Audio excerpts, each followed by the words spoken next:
बेचैनी वाढायला लागली, तर रोज रात्री जेवल्यानंतर बऱ्याच लोकांना बघा अस्वस्थ होतं, तर त्यांनी सुद्धा हा प्रयोग करून बघा. आजच्या आज बोटाच्या पेरात का आलं घ्यायचं, खिसायचं, त्याच्यात अर्धा लिंबू पिळायचं, चवीनुसार मीठ घालायचं आणि थोडं थोडं थोडं खाऊन हे संपवायचं. थोडं थोडं खाऊन संपवायचं. थोड्या वेळानंतर काय करायचंय, हे खाऊन जर समजा आपल्याला बरं नाही वाटलं तर समजायचं की आपल्याला हे हार्ट अटॅक येण्याची शक्यता आहे. लगेच तुळशीची पानं, आलं, अद्रक खिसून घ्यायचं, त्याच्यात लिंबू पिळायचा.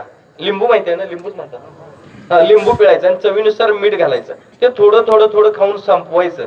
ज्यांना अपचनाचा त्रास आहे, करपट ढेकर येतात, त्यांनी हे करून बघा. 5 मिनिटांमध्ये जर तुमची करपट ढेकर नाही थांबले तर फोन करायचा, कोल्हापुरातून गाडी पाठवतो, बसायचं नाही यायचं, खर्च माझा तुमचा, सगळं टोटल बॉडी तुम्हाला रिपेअर करून देतो.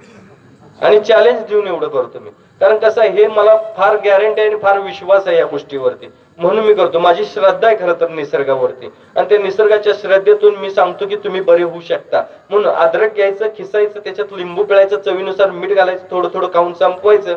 हे खाऊन जर आपल्याला बरं नाहीच वाटलं तर तुळशीच्या पानांचा 1 चमचा रस काढायचा, तो प्यायचा आणि त्याच्यावरती 5 मिनिटांनी प्लेन वॉटर प्यायचं, म्हणजे नॉर्मल पाणी.